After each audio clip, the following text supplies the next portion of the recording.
भारत और इजराइल के रिश्ते लगातार मजबूत हो रहे हैं। इस साल गणतंत्र दिवस के मौके पर दोनों देशों के रिश्तों में आई मजबूती को पूरी दुनिया ने देखा। इजराइल के प्रधानमंत्री नेफ्ताली बेनेट, इजराइल के विदेश मंत्री, भारत में इजराइल के राजदूत और यहां तक कि इजराइल की सेना ने भारत को 73वें गणतंत्र दिवस की बधाई दी। इजराइल के प्रधानमंत्री नेफ्ताली बेनेट ने ट्वीट करते हुए लिखा, मेरे प्रिय मित्र प्रधानमंत्री नरेंद्र मोदी को और भारत के अद्भुत लोगों को 73वें गणतंत्र दिवस की हार्दिक शुभकामनाएं। नेफ्ताली बेनेट ने इस ट्वीट के साथ अपनी और पीएम मोदी की तस्वीर भी साझा की। इजरायली प्रधानमंत्री के ट्वीट का जवाब देते हुए प्रधानमंत्री नरेंद्र मोदी ने लिखा, भारत के गणतंत्र दिवस पर शुभकामनाओं के लिए आपका धन्यवाद। मुझे पिछले नवंबर में हुई हमारी बैठक याद है। मुझे विश्वास है कि भारत और इजराइल की रणनीतिक साझेदारी और मजबूत होगी। यहां आपके लिए एक बात जानना बेहद जरूरी है। इस साल भारत और इजराइल के राजनयिक संबंधों को 30 साल पूरे हुए हैं।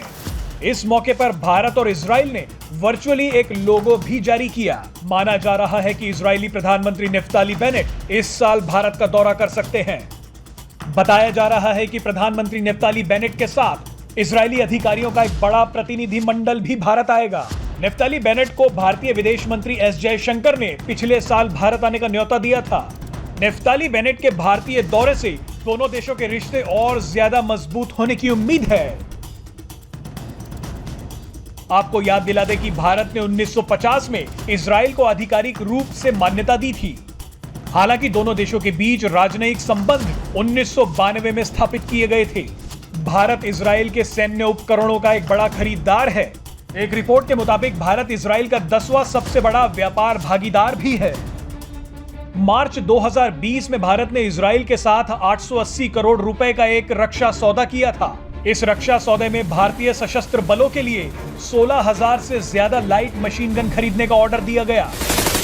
भारत ने इजराइल की रक्षा कंपनियों को मेक इन इंडिया के तहत संयुक्त उत्पादन के लिए आमंत्रित किया है, क्योंकि भारत में रक्षा उत्पादन के क्षेत्र में इजराइल के लिए निवेश के अच्छे अवसर हैं। अगर इजराइल के प्रधानमंत्री भारत आते हैं तो दोनों देशों के बीच और कई बड़े समझौते हो सकते हैं।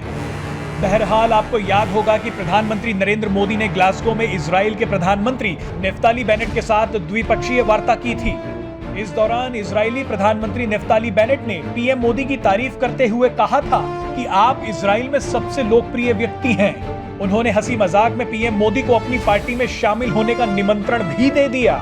पीएम नेफ्ताली के इस प्रस्ताव पर प्रधानमंत्री मोदी ने जमकर ठहाके लगाए।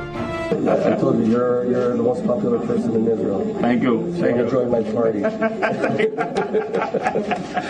Presenting B News app, available on Google Play and App Store. Download it now.